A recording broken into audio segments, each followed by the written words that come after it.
have any financial stake in the outcome of this case here today? No, sir, I do not. In your capacity, what did you do for Integrated Resources? I was a private investigator. I investigated. Were you licensed Yes, sir, I was. by the state of Tennessee? Yes, sir. In your capacity as a private investigator for Integrated Resources, were you hired by the defendants in this case to make some video surveillance of Mr. Ted Crawford? Yes, sir, I was. Now, the jury has seen that surveillance, and so we're not going to have to see that again. But I will represent to you that what we've seen today generally shows Mr. Crawford driving to Kentucky on April 18th of 2003, and then on May 1st performing some yard work. Are you familiar with that surveillance that I'm referring to? Yes, sir, I am. Did you make that surveillance? Yes, sir, I did. Now, one of the points that has been brought up is that in the tape that we viewed today, there are some gaps where the time will jump for 30 seconds or a minute or 2 minutes. Can you explain what those gaps are all about? Yes, sir.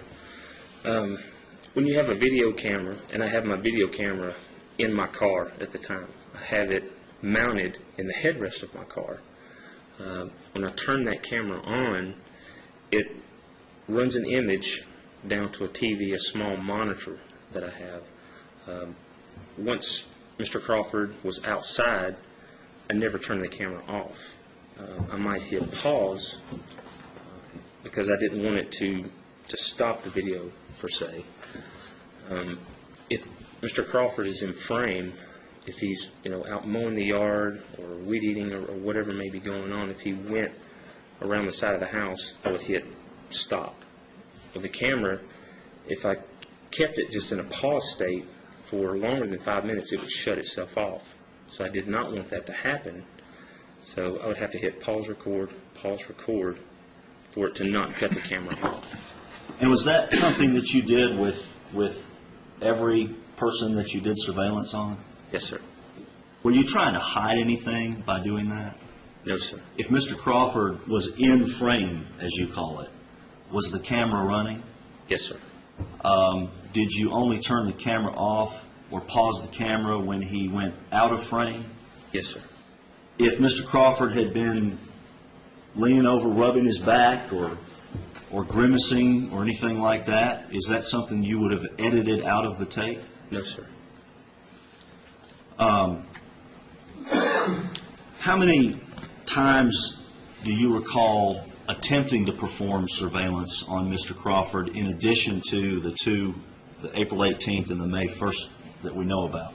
I believe it was March the 29th. I actually went to Mr. Crawford where his home is just to check the path of egress he would use to leave. I think it was on the 11th of the next month, on April. I went down, tried some surveillance. Mr. Crawford left that day, but I lost him in traffic. So did you perform any surveillance that was recorded on video on April 11th? No, sir. Now, you mentioned that you're licensed by the state of Tennessee. Are you licensed to perform surveillance? Yes, sir. And are there rules about how you do that? Yes, sir. There are rules and ethics that govern anything. It's through the Bureau of Commerce and Insurance. Do the rules address, for example, the propriety of filming somebody inside their own house? Yes, sir. I mean, people have a reasonable expectation of privacy in their home. If someone was in their home and their windows were open, they have a reasonable expectation of privacy in their home. It would be unethical to videotape that person through their windows. What is the difference between that and out in the world or even out in your yard? Out in the world, out in the yard, anyone can see you if you're in your front yard mowing, or if you're just sitting in a swing or doing anything. Anybody who's in the public, they were walking down the street or driving down the street, could see them. They're within the public's view. No further questions? Just a couple, Your Honor.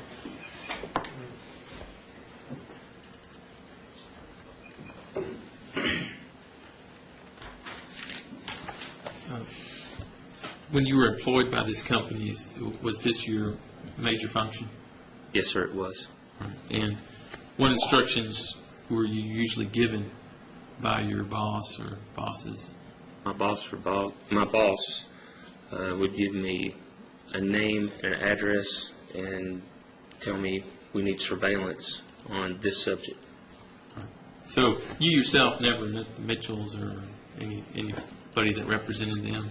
No, sir. Your instructions came from someone above you? Yes, sir. And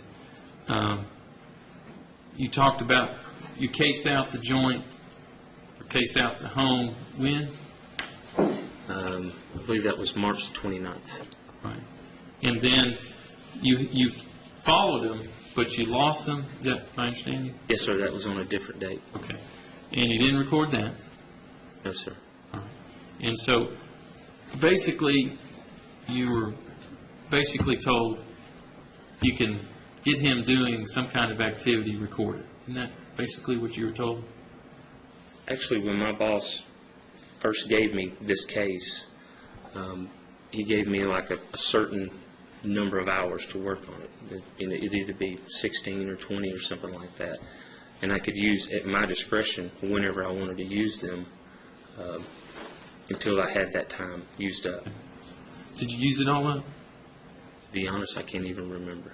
Okay. But clearly the videotape only shows about an hour and a half or maybe even less than that, doesn't it? Yes, sir, that's correct. Okay. So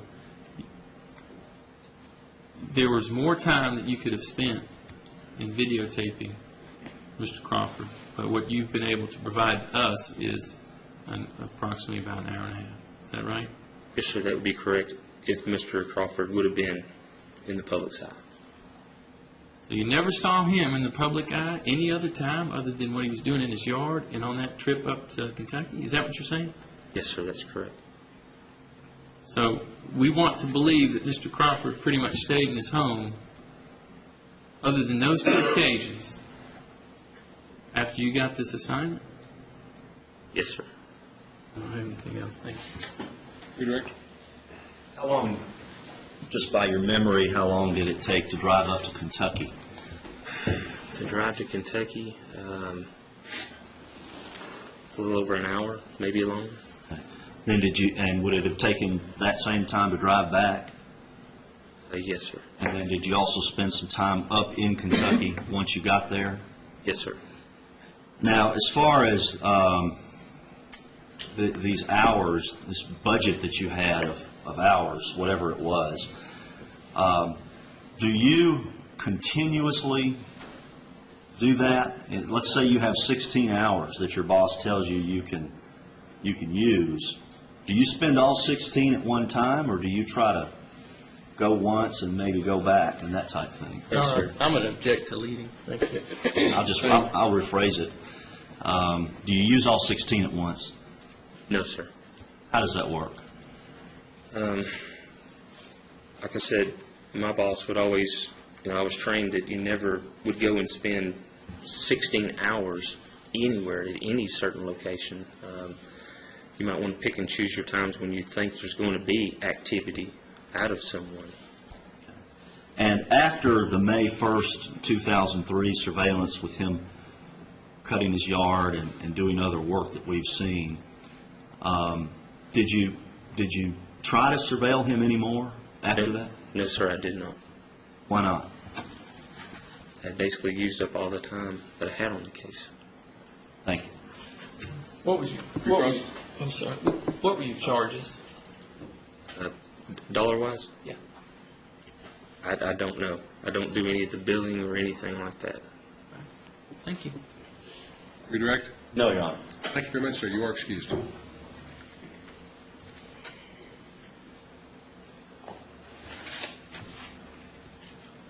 right. Ladies and gentlemen, we need to take a brief break and see if we can proceed with some other matters right now, but I need to take the matter up outside your presence for just a few moments. If you leave your notebooks and your chairs I will try to get back to you in about 5 minutes, if at all possible. Stand for the jury, please.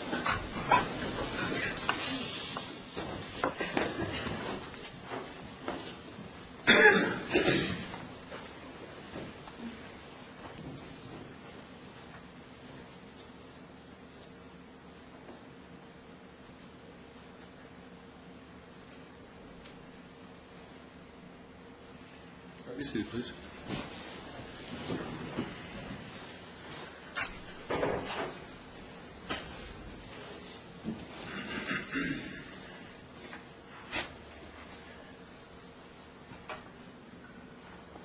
All right, let's start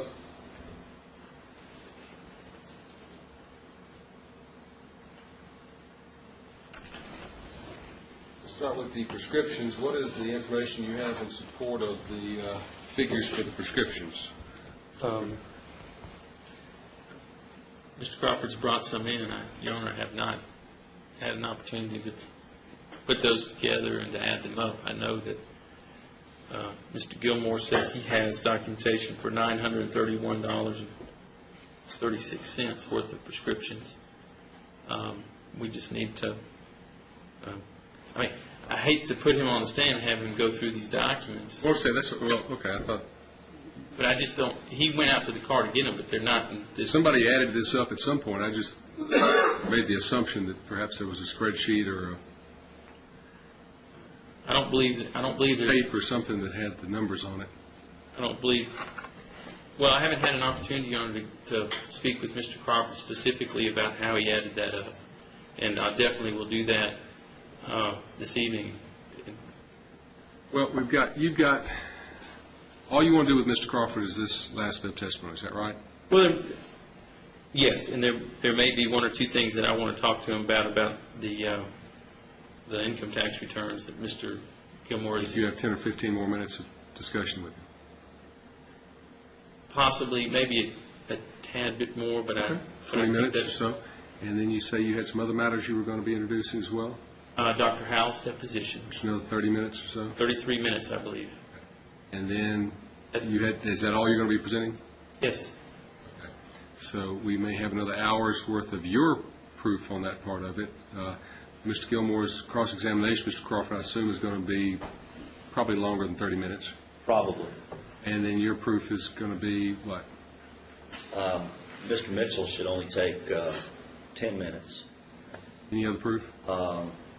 No, that's, Well, Mr. Duvall, were you going to tell him? oh yeah, Mr. Duvall, I'm sorry. And Mr. Duvall, which your cross-examination Been a will long take day. about what? You said about 30 minutes or 20 minutes or so on your side? Yes, And then I was going to simply have Mr. Menzel hear the testimony, and if there's going to be any rebuttal, I probably won't cross Mr. Duvall, I'll just simply have Mr. Menzel rebut that testimony, which should take probably 15 minutes. well, likewise, I may want to have Mr. Duvall stay in. Certainly have the right to do that. Well, we're looking at probably a couple of hours at least of proof that's left right now. You know, we're at trial, we're in the second day of trial. You knew you had medical expenses you're going to be offering on this. Mr. Gilmore is entitled to know what the basis of this is and shouldn't be surprised by these matters. Now, maybe you sound like I'm a little bit harsh, but I'm going to give you 7 minutes to find out what you've got. I'm coming back in here at 5 o'clock. We're going to make a ruling on it. Whatever's supported, supported. I'm going to let it come in. If it's not supported, I'm going to sustain the objection to it, okay? All right. May I have Ms. Trotman's Yes, sir. That's number 4. exhibit? Exhibit 4. Start back at 5 o'clock.